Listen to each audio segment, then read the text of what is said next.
6E del paso Coronación de Espina, el hermano Jorge Álvarez San Martín, por favor.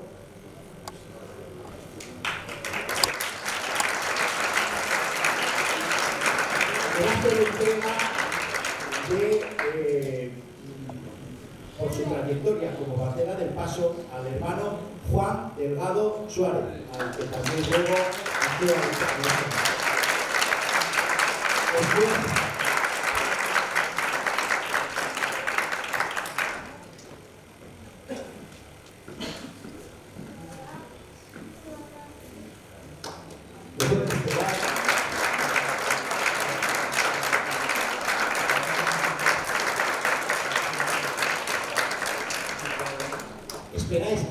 Esperad después aquí, nos hacemos una foto.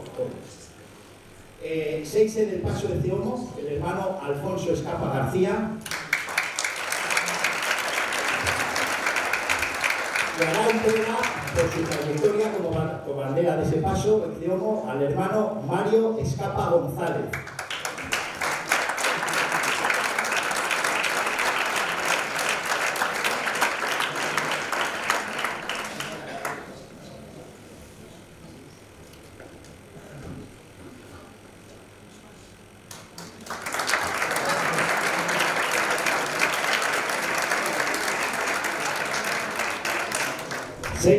Del paso Verónica, hermano Raúl García Martínez.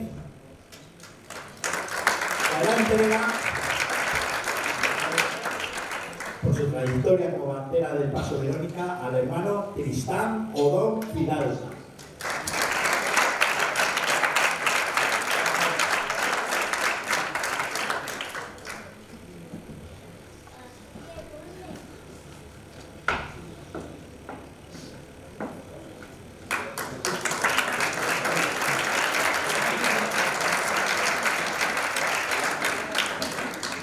Y también del paso Verónica, el hermano Jorge Rodríguez de Bus.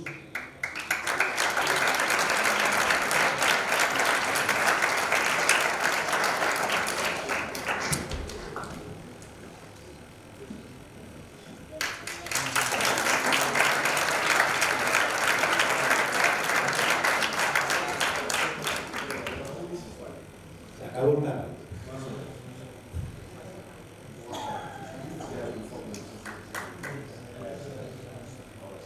6E del paso Crucifixión, el hermano Luis Lavanda Urbano.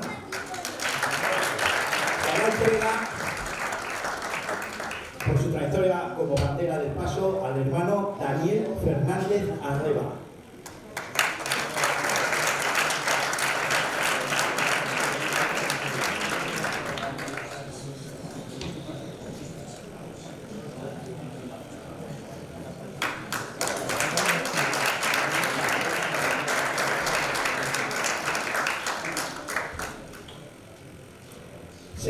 Del paso Santo Cristo de la Agonía, el hermano Ignacio Tejera Montaño. Hará entrega con diploma al hermano Javier Sánchez Miguel. No está por lo que veo. Bueno, y al hermano Nicolás Olivares Rodríguez.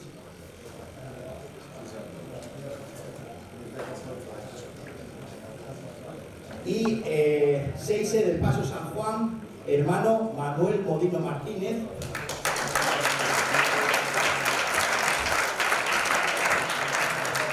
Que hará entrega del diploma al hermano Ignacio González Llamas.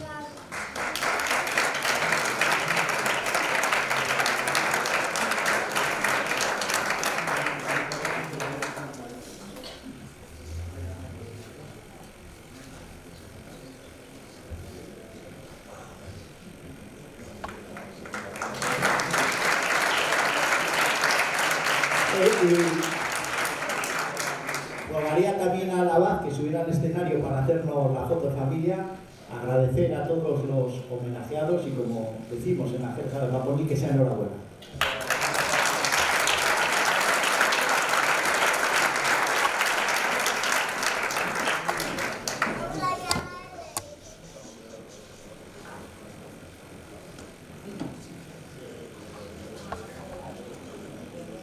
un poco más superior que los países.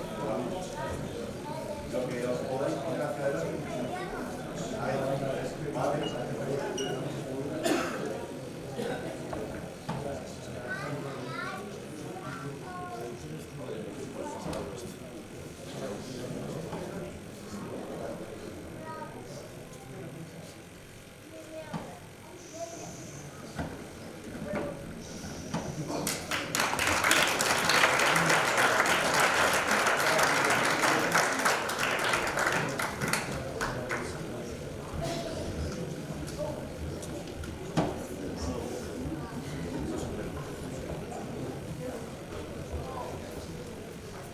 Bien, pues vamos a continuar con los actos programados y vamos a dar paso al acto central de esta tarde, lo que constituye la disertación inaugural de la Semana Santa. Y en esta ocasión vamos a tener el privilegio de contar con la presencia de don Francisco Rodríguez Llamazares. Don Francisco nació en Villarente, allá por el año 1900 y pico.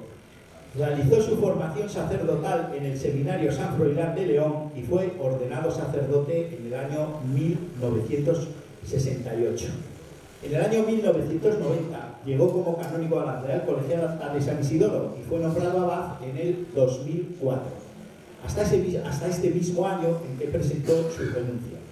Durante su periodo como abad se ha llevado a cabo la remodelación del Hotel Real Colegiata, la limpieza e iluminación de la Basílica Isidoriana y comenzaron las reformas del Museo de San Isidoro. Tiene una extensa vida pastoral que comenzó en las parroquias de la zona de Arbás del Puerto, pasando por Prioro y Tejerina y después en Vega de los Árboles. Ha sido varias veces miembro del Consejo Presbiteral y formador y director espiritual en el seminario. En su dedicación a San Isidoro fue muchos años director espiritual del Consejo Diocesano de la Adoración Nocturna. Y sin más, don Francisco, le cedo la palabra para quien luego un fuerte aplauso. Muchas gracias.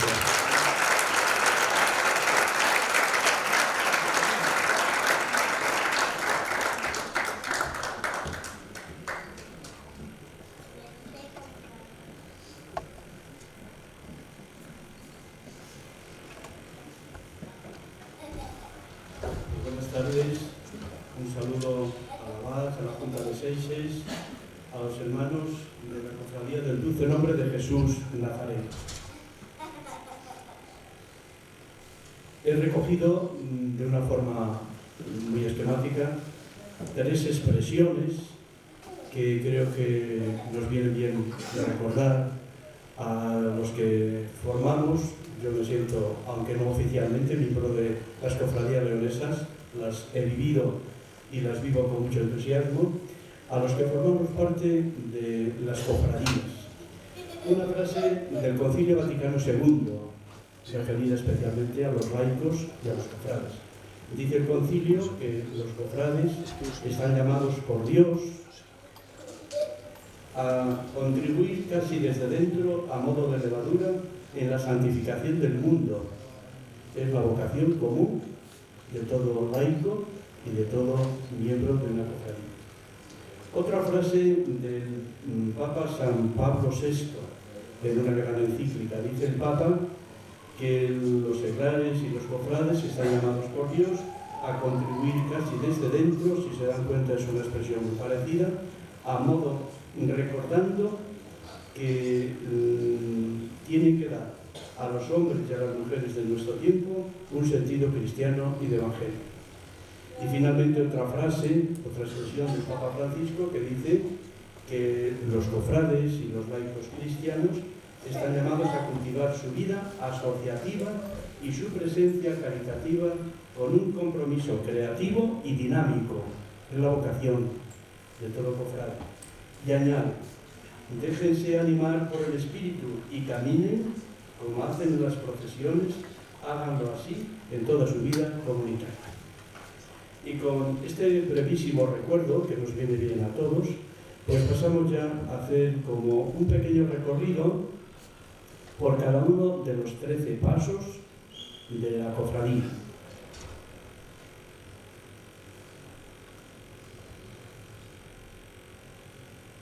contemplamos la cena.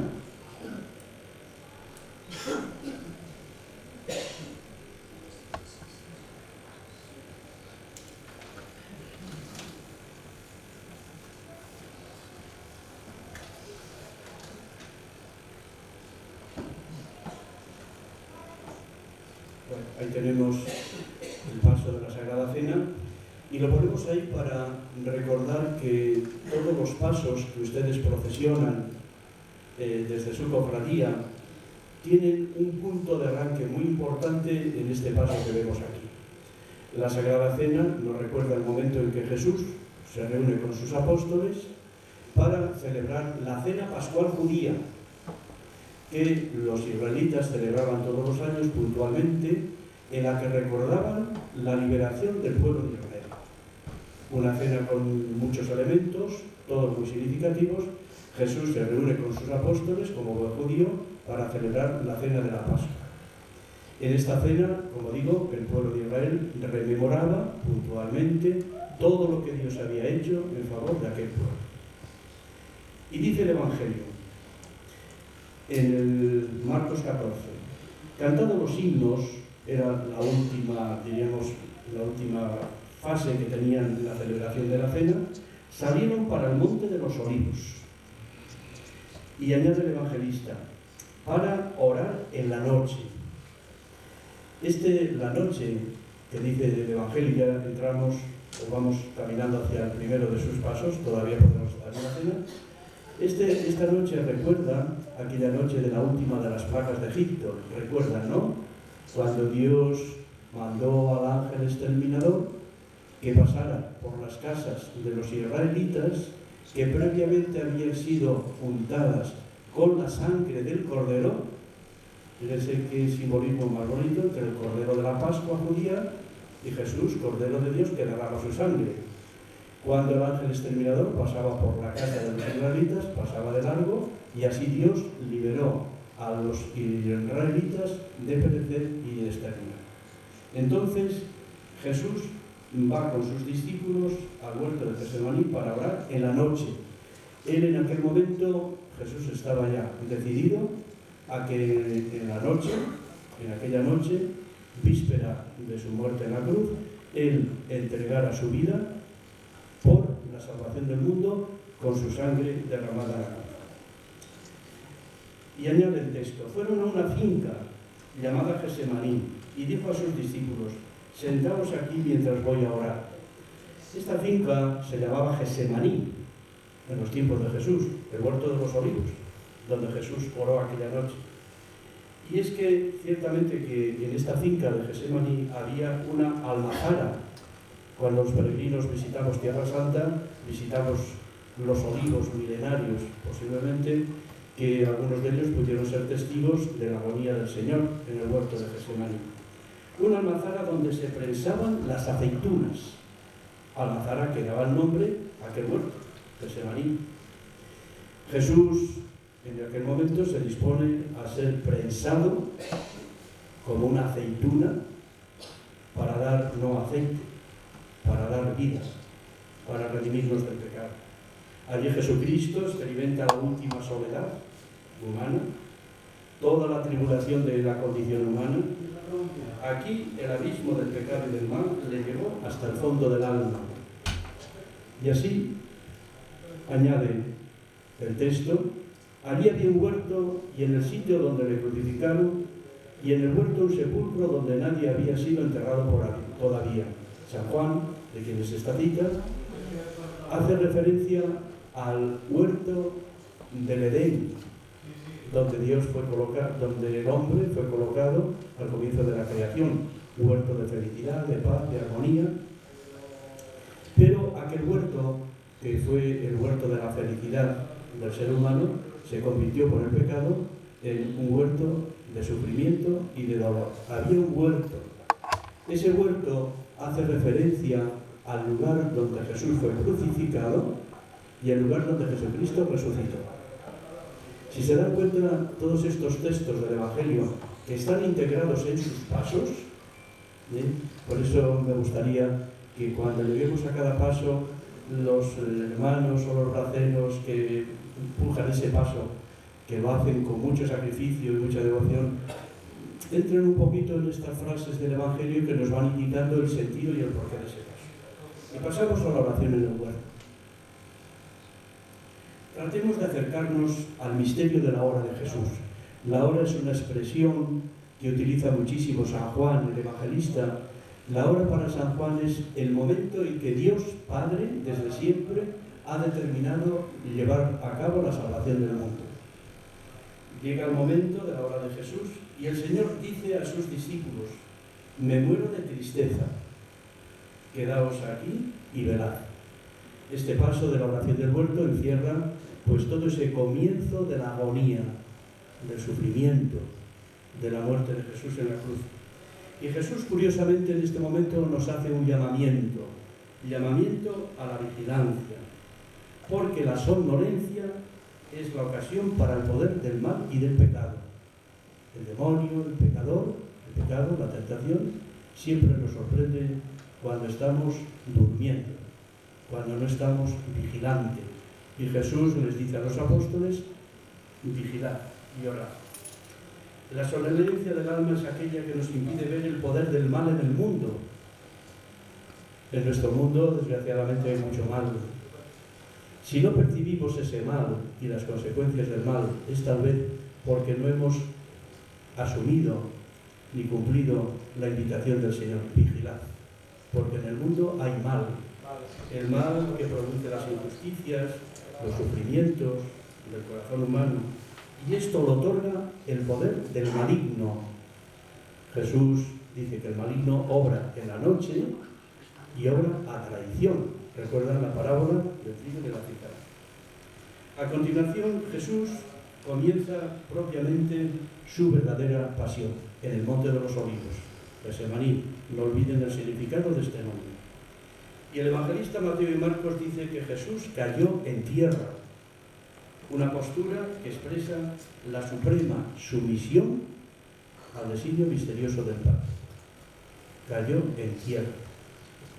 Otros evangelistas sitúan a Jesús de rodillas, oró de rodillas. Y es curioso cómo la historia de los mártires cristianos, en esa historia siempre aparece el mártir de rodillas. De rodillas oró San Esteban, oró Pedro antes de invocar la ayuda de Dios para curar a Tabita. Así han orado todos los mártires, de rodillas, ejemplo del Señor. San Marcos dice que oró para que, si era posible, se alejase de él aquella hora, la hora de su pasión y de su muerte en la cruz. En esta plegaria de Jesús en el huerto, Jesucristo nos ofrece, o en ella distinguimos varios elementos. La experiencia del miedo. Es muy difícil, hermanos, situarnos en la experiencia profunda de Jesús como verdadero hombre. Allí experimenta Jesús la experiencia del miedo, el estremecimiento ante el poder de la muerte que se le viene encima, que le afecta, y el pavor ante el abismo de la nada. Tiene San Pablo una frase verdaderamente impresionante que dice que Jesucristo se hizo pecado. ¿Cómo nos duele a nosotros cuando alguien nos hace una denuncia y somos inocentes? Por Jesús, el inocente tiene que aparecer como el que es condenado por el pecado del mundo. El prendimiento. La oración nocturna de Jesús terminó cuando llegó el grupo armado, nos dice el evangelista San Marcos, guiado por Judas, y prendió a Jesús.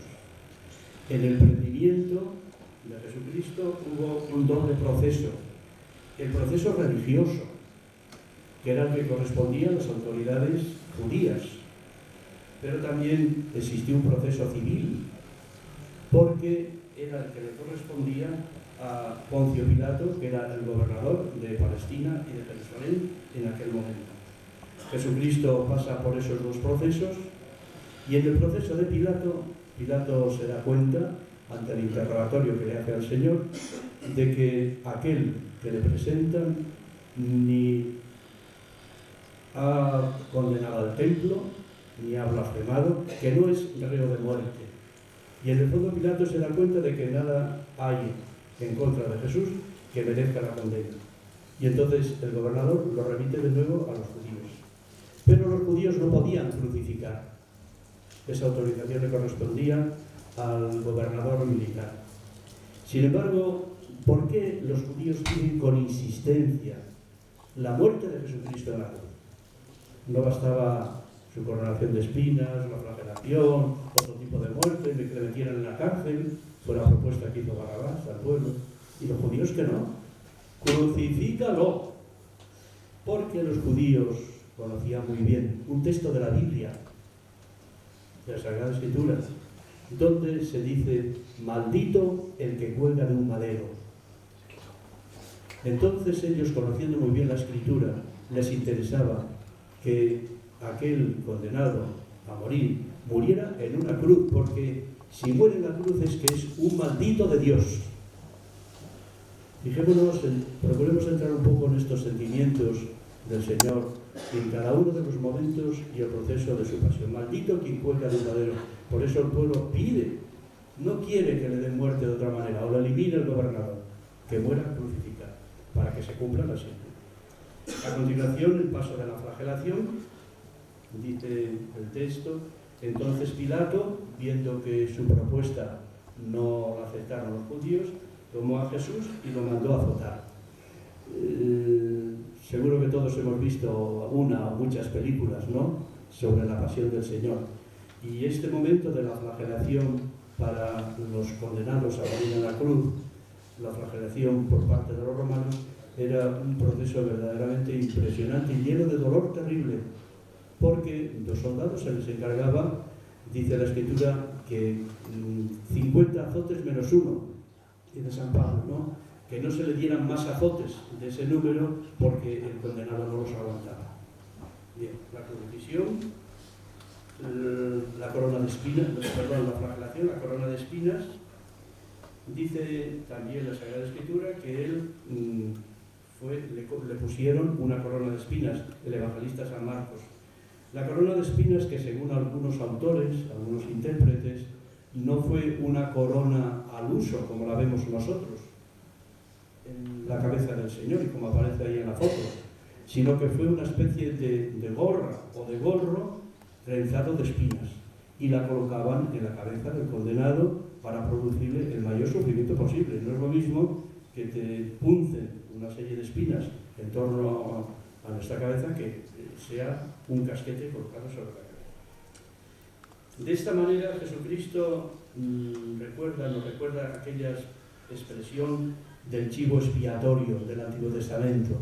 Él aceptó y se sometió a hacer el oficio del chivo expiatorio en favor, en nombre de toda la humanidad, sobre el que carga todo lo que aflige a la humanidad. Él soportó nuestros sufrimientos, todo el misterio de la montaña casi infinita de sufrimiento en las distintas maneras que padece la humanidad.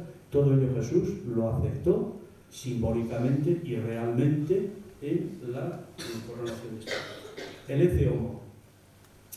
Así llevado Jesús ante Pilato, y Pilato lo presenta al pueblo y les dice: aquí tenéis al hombre.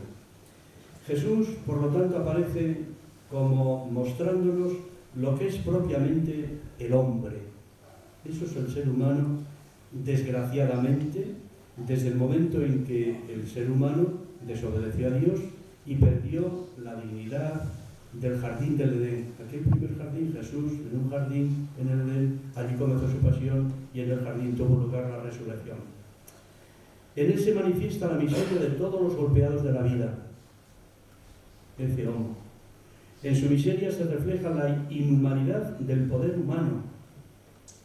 ¿Cuántas veces nos quejamos de los grandes torturadores que no son de otro tiempo, de la humanidad y de nuestro tiempo?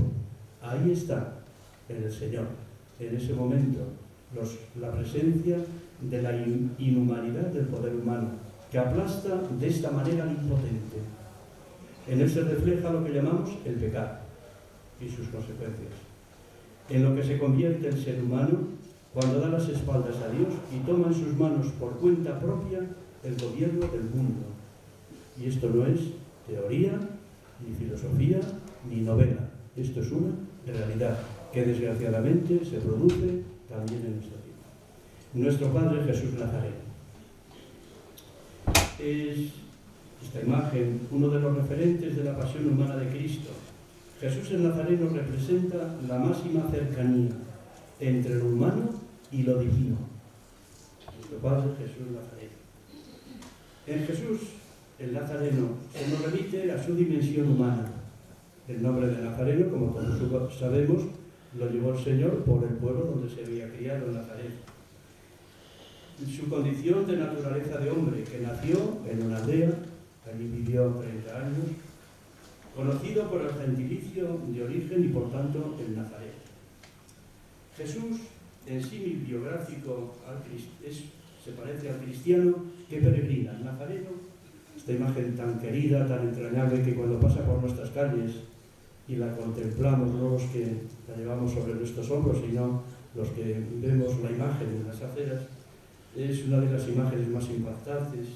Pues Jesús ahí aparece como el peregrino, el que camina por cada situación humana, por cada circunstancia del hombre. Aparece evangelizando, aparece con una mirada, con un gesto, que habla, y habla con una expresión clarísima, y una expresión que invita a imitarle, a seguirle. En bondadosa y penetrante mirada. Bondadosa no es una mirada agresiva, no es una mirada de rechazo, de violencia, de condena. Es mirada bondadosa y penetrante. Una mirada que, contemplada con sus manos, vemos que una de sus manos está abrazada a la cruz, ¿no? Abrazada al misterio de su muerte y de su redención y de su salvación. Jesús no deja la cruz, no abandona la cruz, está bien agarrado a la cruz, porque es el proyecto que tiene que llevar a cabo para lograr la redención y la reconciliación de la humanidad. Y la otra mano aparece como una mano extendida hacia el pueblo expectante. Es una mano que invita, es una mano que acoge, es una mano que llama, es una mano consoladora, cercana. La doble mano del Señor, la doble mirada del Señor. Signo y trono desde el que presidirá a la humanidad gozosa y doliente. La imagen de Jesús, convertido en portador del Santo Madero, es la aceptación más expresiva del misterio, del sufrimiento y del dolor humano. Una de las imágenes más emotivas para que ante ella, meditando, no buscando razones o no sé, explicaciones al misterio del sufrimiento y del dolor, pero que sí meditándola nos encontremos y aceptemos el misterio del dolor, del sufrimiento, que nos visita a todos de mil maneras en la vida. Todas las cruces ocultas pesan en la mañana del Viernes Santo, todas las ocultas, las que no se ven y las que se ven. Pesan sobre Jesús Nazareno, que asciende transformando en fortalecido Hércules para acoger y renovar las manifiestas penalidades comunes a la naturaleza humana. Es una imagen dolorosa, que vive intensamente el dolor, pero que, como digo, como un fortalecido Hércules, lo soporta y lo sufre y lo ofrece por nuestra redención. La Verónica. Hay una letrilla tradicional de la sexta estación tradicional de la Iglesia que nos dice: imita la compasión de Verónica y su manto, si de Cristo el rostro santo quieres en tu corazón. La repito, merece la pena. Imita la compasión de Verónica y su manto, si de Cristo el rostro santo quieres en tu corazón. Nosotros podemos y debemos repetir este gesto de la Verónica en el rostro de Cristo, que está presente en cantidad de nuestros hermanos, que comparten de diversas maneras la pasión del Señor. Quien nos recuerda: lo que hagáis con uno de estos mis pequeños, conmigo lo hacéis. El gesto de la Verónica, que tiene pues muchas tradiciones, generalmente no tienen un fundamento bíblico, pero que el pueblo cristiano ha sentido la necesidad de hacer una interpretación del pañuelo, del gesto, de la imagen de Jesús. Sobre todo nos recuerda, hermanos, cómo ante tanto sufrimiento, ante tantos hermanos llenos de dolor, tenemos que ir por la vida como Verónica, con el pañuelo de nuestro consuelo, de nuestra presencia, de nuestra cercanía. Tenemos que ir por la vida de Verónicas. Eso significa ser Verónica. Imita ese gesto si quieres llevar a Cristo en tu corazón.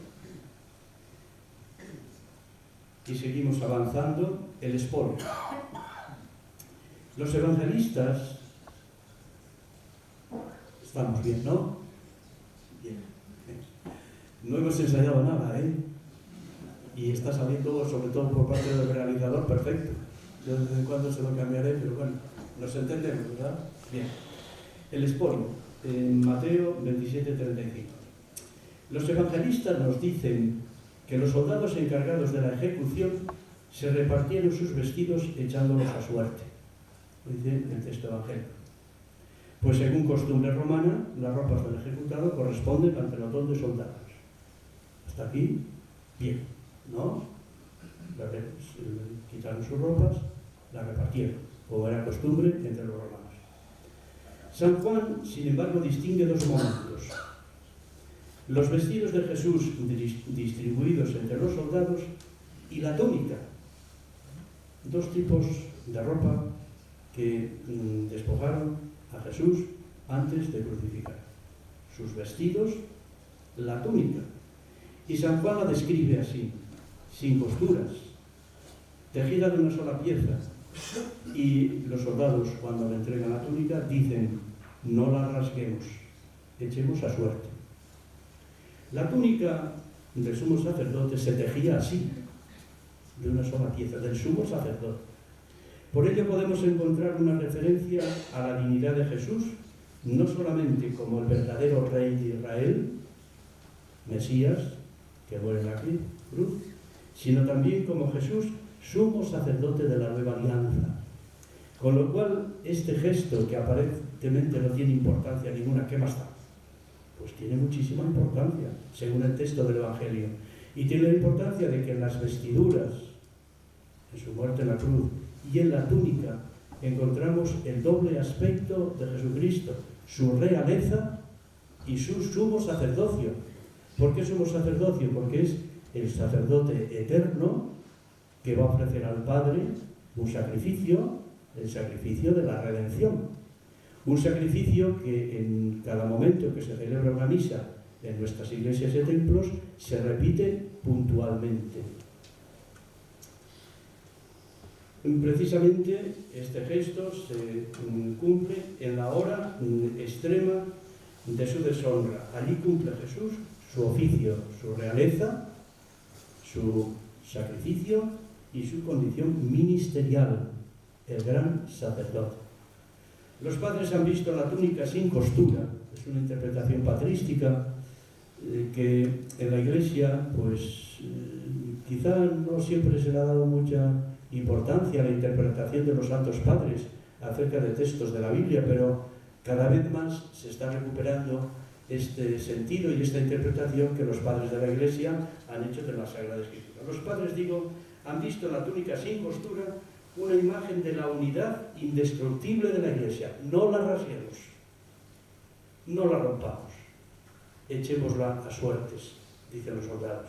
Ellos, repito, que han visto una imagen de la unidad indestructible de la Iglesia de Jesús, que es una. La exaltación de la cruz.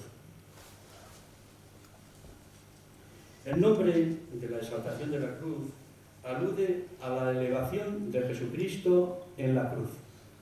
Una elevación que aparece varias veces en el Evangelio. Una de ellas es aquel texto donde se nos dice: así como Moisés elevó la serpiente en el desierto, así tiene que ser exaltado el Hijo del Hombre, dice San Juan. Fíjese ya en la historia del pueblo de Israel, en su camino por el desierto, hacia la tierra prometida, cuando el pueblo desobedece a Dios, se rebela contra Dios, no está a gusto con aquel camino, con aquella peregrinación, se le hace difícil la peregrinación, el pueblo protesta. Y entonces aparecen unas serpientes venenosas, la serpiente del pecado, del mal, que destruye. Y entonces el pueblo invoca a Moisés y le pide a Moisés que interceda por aquellas serpientes que envenenaban y daban muerte a los israelitas. Y Dios le dijo a Moisés que levantara, cuando visitamos los peregrinos la Tierra Santa, también hay un momento donde se nos dice el lugar donde se supone, o nos dice la tradición, que Moisés elevó aquella serpiente. Entonces, anticipadamente, se dice en la Sagrada Escritura, que lo mismo que Moisés elevó la serpiente y los que miraban la serpiente quedaban curados, así también cuando el Hijo del Hombre sea elevado en la cruz, el que le mire con fe quedará curado, perdonado, salvado. Hay otro texto también cuando dice Jesús: cuando yo sea elevado sobre la tierra, atraeré a todos hacia mí. En ese momento, Jesucristo, en ese momento de su elevación en la cruz, Jesucristo en ese momento vencerá el pecado, sus enemigos, el mal, la muerte, y atraeré a todos hacia mí. Y por eso la cruz ha sido siempre para la Iglesia, para los cristianos, un signo tan entrañable y tan querido, y un signo tan perseguido. Aquí una de las cosas que más persiguen los que no tienen fe es la cruz. Por algo será, porque la cruz, aunque no crean en ella, ni entiendan o crean lo que es la cruz, saben que la cruz es este signo de victoria. Cuando yo sea elevado sobre la tierra, atraeré a todos hacia mí. La exaltación de la Santa Cruz nos invita a la acción de gracias y a la adoración, nada más. En la liturgia del Viernes Santo, de los oficios del Viernes Santo, toda la liturgia está centrada en la cruz. Se ha celebrado Jueves Santo, la Pascua del Señor, la Cena de Jesús, se guarda el Santísimo para la adoración de los fieles, desde ese momento hasta el día de la Vigilia Pascual. En la liturgia de la Iglesia hay silencio y no hay más que la cruz solo. La cruz, en ese momento de la celebración litúrgica y en este momento de la exaltación, es un signo para dar gracias a Dios y adorar. Si memorizan un poco, una de las partes de la celebración del oficio del Viernes Santo es la adoración de la cruz. Mirad el árbol de la cruz, recuerda, ¿no? Venid a adorarlo. Es un signo tan poderoso, tan fuerte, tan profundo, tan intenso de nuestra fe cristiana, que nosotros lo reconocemos con nuestra adoración. La cruz es el signo de la victoria, del amor y de la gracia. Cristo venció. Cuando sea elevado, todos los enemigos desaparecerán. Ya ni la muerte, ni el pecado, ni los enemigos tendrán ningún poder. Porque en ella Cristo derrotó a los poderes de este mundo, el pecado y la muerte, con su cruz, con su muerte. La cruz nos identifica como cristianos, porque nos introduce en el destino sacrificial del Maestro. Ella nos abraza cuando nos signamos a lo largo de la vida. Que no perdamos, hermanos, la devoción a hacer la señal de la cruz. Y que no perdamos nuestra devoción al crucifijo y a mirar al crucifijo. Creo que es San Ignacio de Loyola, en el libro de los ejercicios espirituales, el que dice que los cristianos tenemos 3 grandes libros para leer diariamente. Uno, la Sagrada Escritura; otro, la creación; y otro, el crucifijo. Los 3 grandes libros del cristiano, que no es necesario mucho dinero para comprarlos, ni entrar en internet tampoco. Se nos ofrecen por todos los siglos. Ella nos abraza cuando nos signamos a lo largo de la vida, desde el umbral del bautismo hasta el momento en que cerramos los ojos al concluir nuestra peregrinación por este mundo. Nuestra vida cristiana está marcada desde el comienzo hasta el final por la cruz. La cruz corona nuestros montes como señal e invita a elevar nuestra mirada hacia arriba. El monte en la Sagrada Escritura tiene también un simbolismo muy hermoso, Generalmente los grandes orantes, Moisés, Jesucristo, subió al monte. También nosotros, cuando hacemos una escalada, una salida a la montaña, nos gusta ir al monte, porque el monte es ese espacio como es el más allá. Y el monte como que nos facilita de una manera más plena el encuentro con el que está más allá, con el trascendente, con la divinidad, con Dios. Están los caminos a modo de brújula celeste. Recuerden los cruceiros, los peregrinos. Qué bonita imagen, ¿no? Encontramos en el camino el cruceiro. ¿Por qué pusieron ahí nuestros antepasados los cruceiros? Para recordarnos que en el camino no estamos solos, que está la cruz, con todo lo que significa el crucificado, que no es signo de muerte ni desgracia, sino de victoria. Presiden nuestras iglesias como memoria perpetua de lo que allí celebramos, el misterio de la pasión y de la muerte del Señor. Uno de los elementos litúrgicos que no debe de faltar en la celebración de la misa es una cruz. Y si observan, en la iglesia, en la celebración, nunca faltará una cruz, no tanto en la mesa del altar, cuanto en un lugar cerquita del altar. Porque aquella cruz me está haciendo visibilizar que lo que allí celebro y vivo es lo que Jesucristo vivió y padeció en la cruz. La cruz, por lo tanto, no es un amuleto o un bello adorno para nuestra vida. No debemos de banalizar lo que es tan santo y tan sagrado y tan sublime. No debemos de banalizar, pienso yo, ¿no? La cruz es el símbolo más serio, más entrañable, más exigente y comprometedor, porque es el signo de la vida alcanzada al precio de la muerte. Cristo nos ha liberado, nos ha salvado, nos ha reconciliado con el Padre, nos da la vida, nos lo da todo por su muerte en una cruz. La crucifixión. La crucifixión es el relato del mal objetivamente más grande jamás cometido en la tierra. Creo que es una afirmación rotunda que no la podemos discutir. El relato del mal objetivamente más grande jamás cometido en la tierra. La crucifixión del Señor podemos mirarla desde dos perspectivas diferentes, o de frente o por detrás, es decir, o por sus causas o por sus efectos. Si la miramos por sus causas, pues tendremos que identificarnos con la frase de el buen ladrón, y nosotros padecemos la muerte en justo castigo. ¿Y este qué mal ha hecho? ¿Y cuáles han sido los efectos, que es lo más importante para nosotros, de la muerte de Cristo? Nos lo dice San Pablo con esta frase: justificados por la fe en Él, reconciliados y en paz con Dios, llenos de la esperanza de una vida eterna. Esos son los efectos. Las causas es el mal, el odio del mundo, la injusticia del mundo ante una persona inocente. Pero hay un efecto que la situación en alto nos ayuda a captar en particular. La cruz de Cristo ha cambiado, por lo tanto, el sentido del dolor y el sufrimiento humano.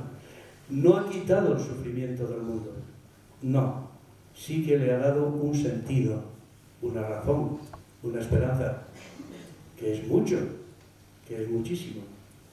De todo sufrimiento físico y moral. Ya no es un castigo a la luz de la cruz de Jesucristo, ni tampoco es una maldición.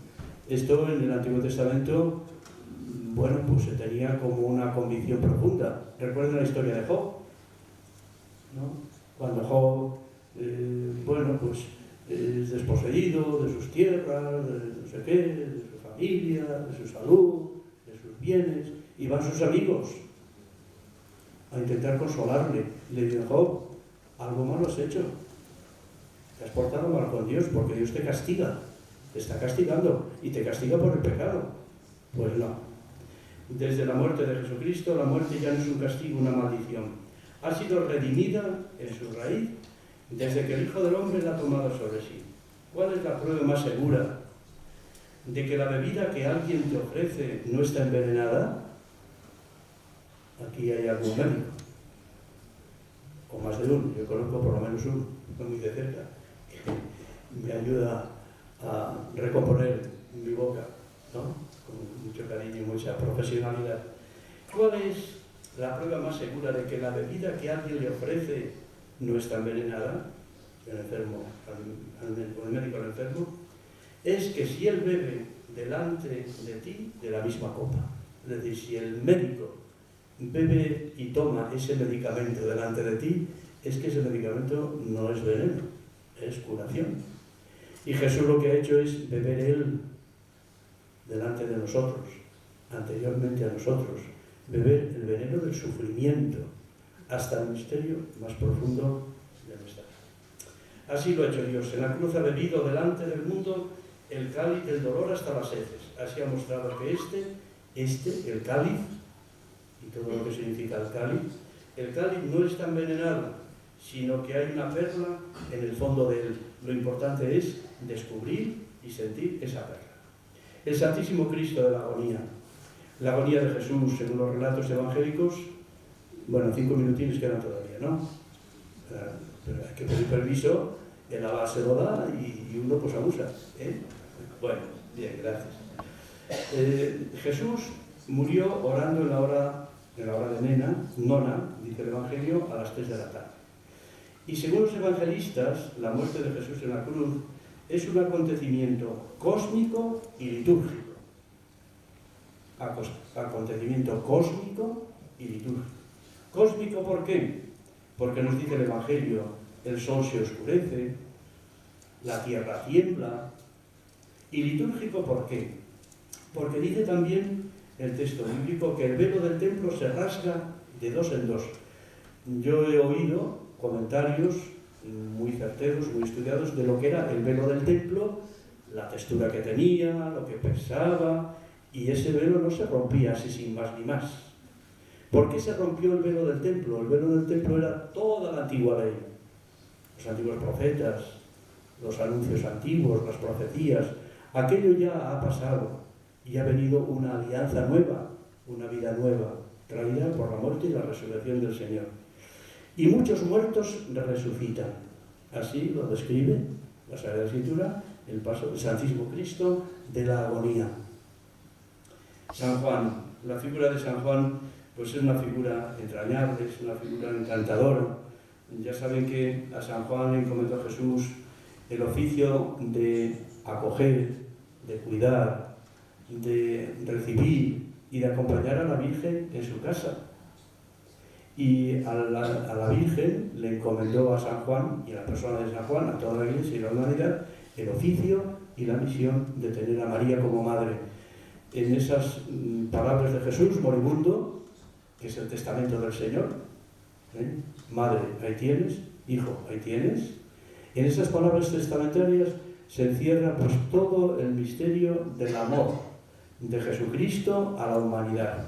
Un amor encarnado en una madre, que no es una cualquiera, su propia madre, y el cariño y la devoción que debemos de tener nosotros a quien es Madre de Dios, y fíjense, por designio del mismo Dios, como testamento de su muerte en la cruz, Madre también nuestra.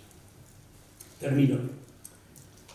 El dolor, desde que entró el pecado en el mundo, se ha aficionado a nosotros. Es compañero inseparable de nuestro peregrinar por esta vida terrena.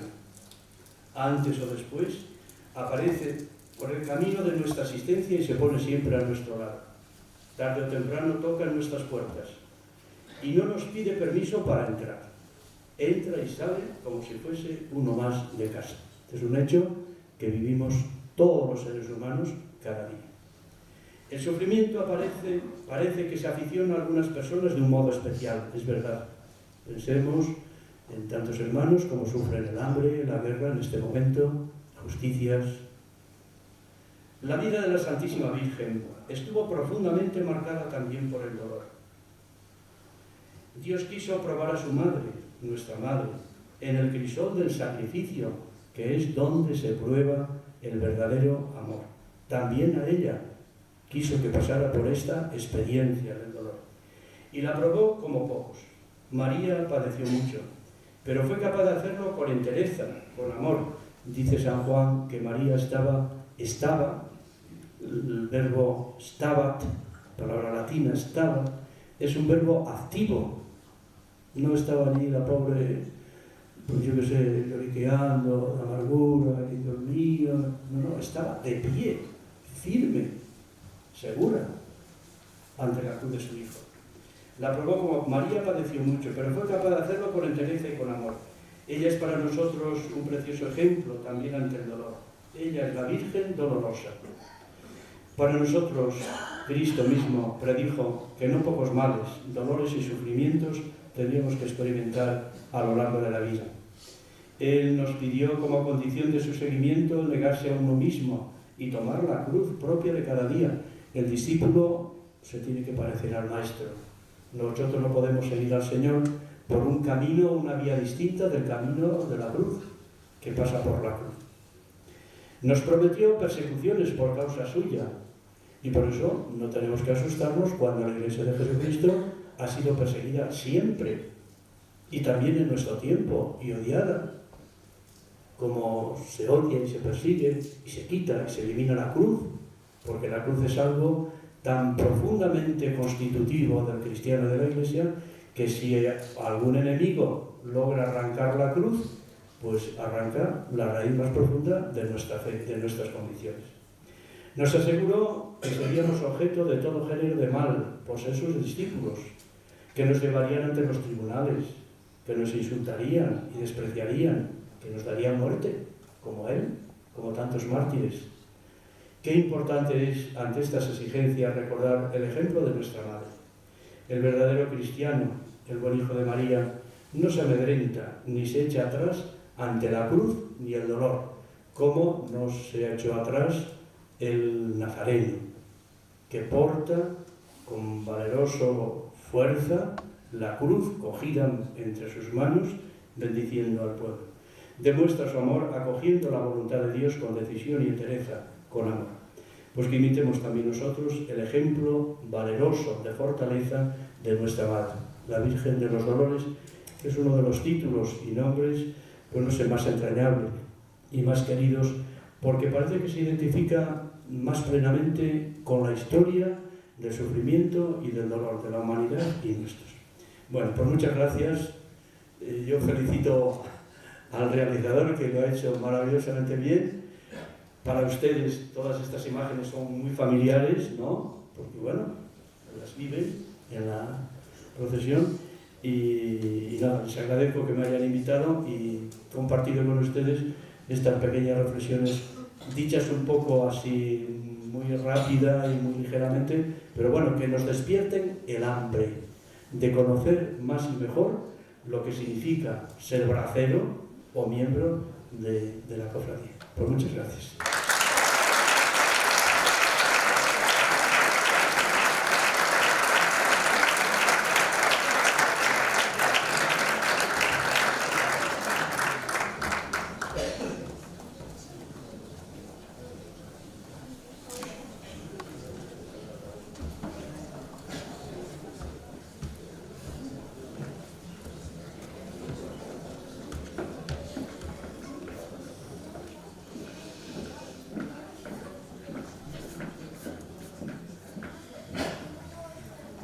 Buenas tardes, muchas gracias, don Francisco. Los 5 minutillos estos demás pues son los que no voy a hablar yo, de los que no voy a hablar el secretario.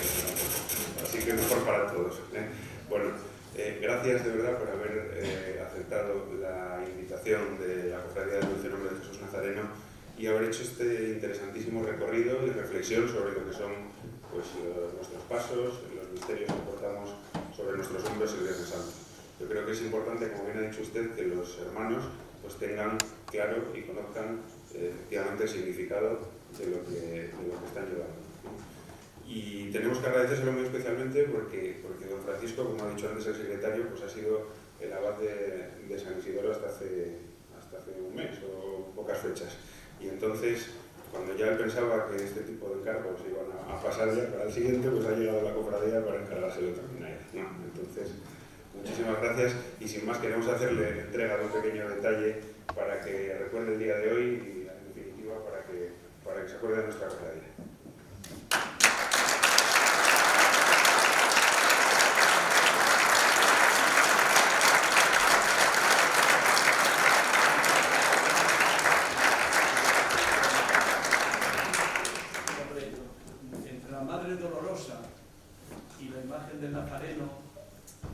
yo no sé cuál elegir, pero la verdad que la imagen es una verdadera preciosidad. Recordaré lo que les comenté, los 3 grandes libros que tenemos los cristianos, no lo olviden: el Evangelio, la creación, no es el crucifijo, pero como que lo fue. Muchas gracias.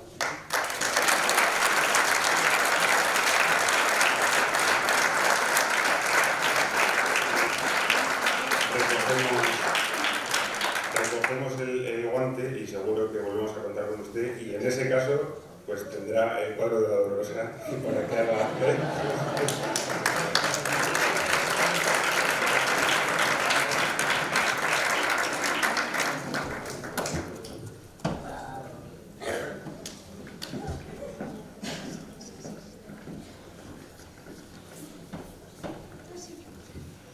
Bien, pues vamos a continuar ahora para hacer entrega de los diplomas a los braceros honorarios.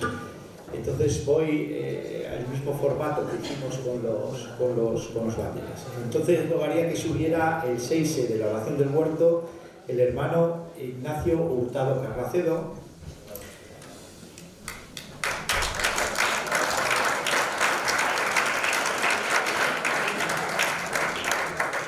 que hará entrega del diploma de bracero honorario al hermano José Antonio Gago Duport,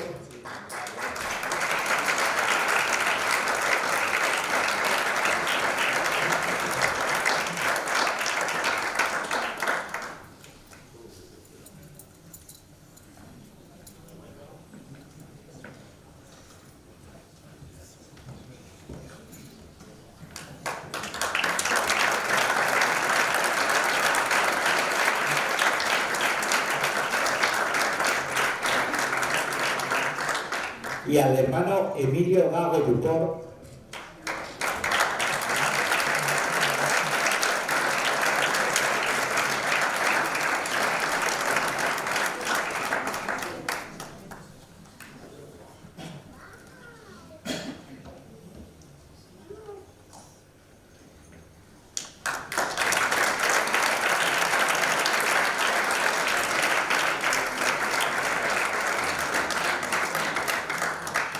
el 6 del Paso Prendimiento, el hermano Miguel Urdiales Díez,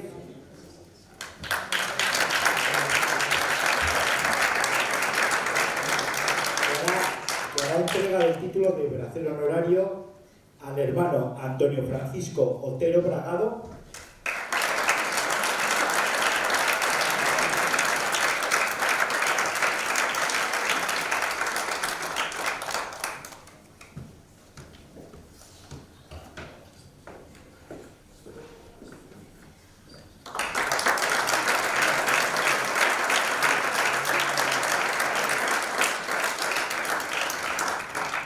al hermano Ramón Sánchez Seco,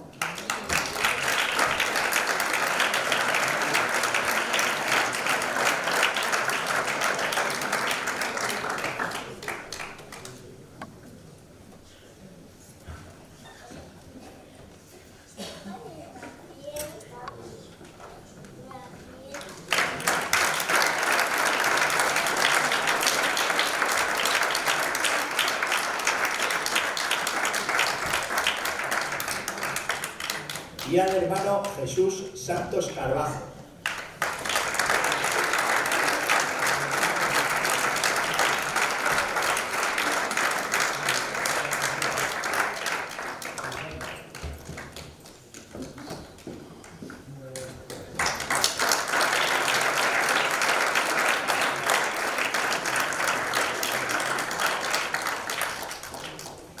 El 6 del Paso Flagelación, el hermano Sergio González de Cabo,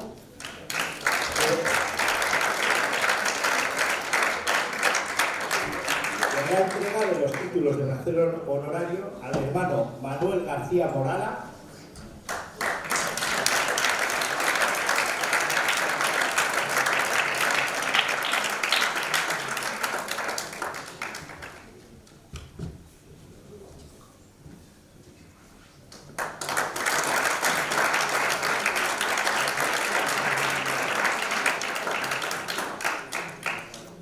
y al hermano Jorge Ángel Mendoza Ramón.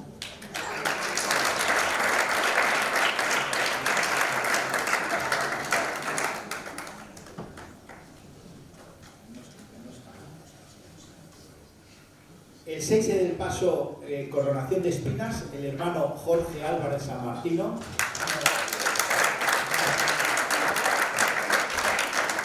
Se hará entrega el título de bracero honorario al hermano Paulino Fernández Merallo.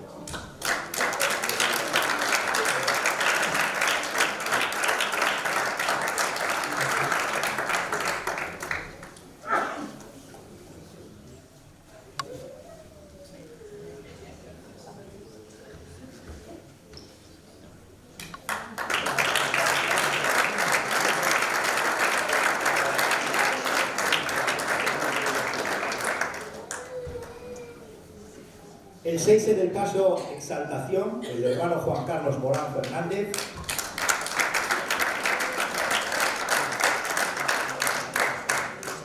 Se hará entrega del título de bracero honorario al hermano Rafael Sánchez Sánchez.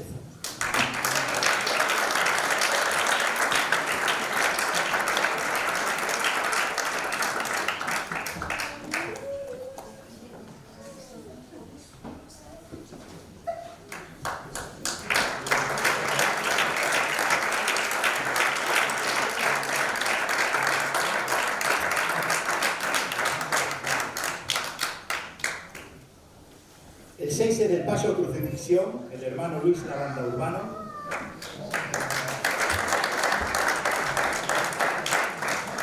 Y hará entrega de los títulos de bracero honorario a los hermanos Ramón Álvarez Esteban,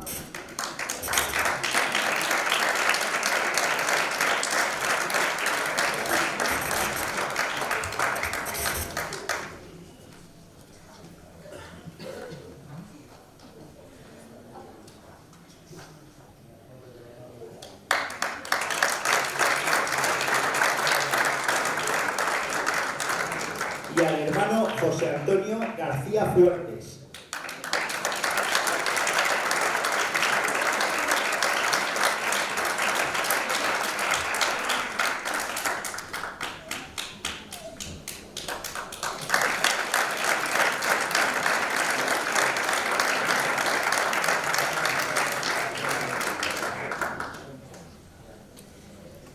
El 6 del paso Santo Cristo de la Agonía, el hermano Ignacio Tejera Montaño, que hará entrega de los títulos de bracero honorario a los hermanos Elías Álvarez Frade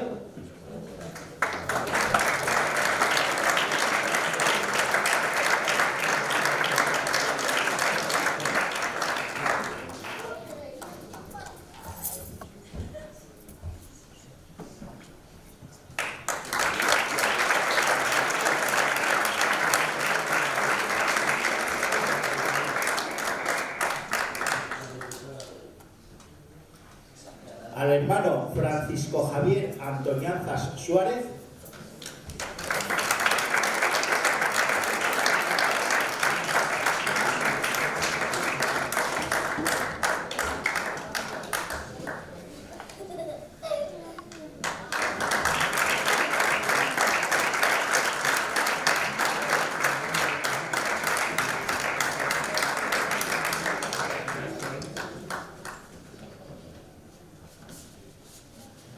y al hermano Lucas José Sierra Marcos.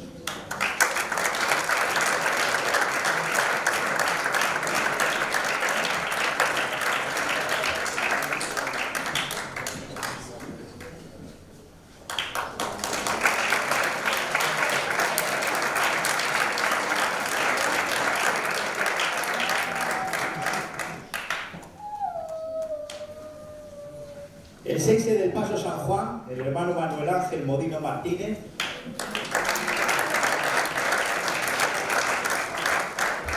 Hará entrega del título de bracero honorario al hermano José Manuel Fernández Gutiérrez.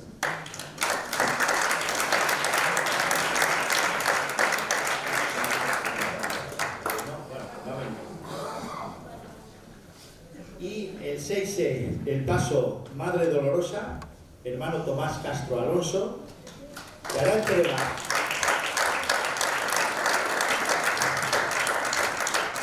Y hará entrega del título de bracer honorario de este paso al hermano Félix José Pérez Echevarría.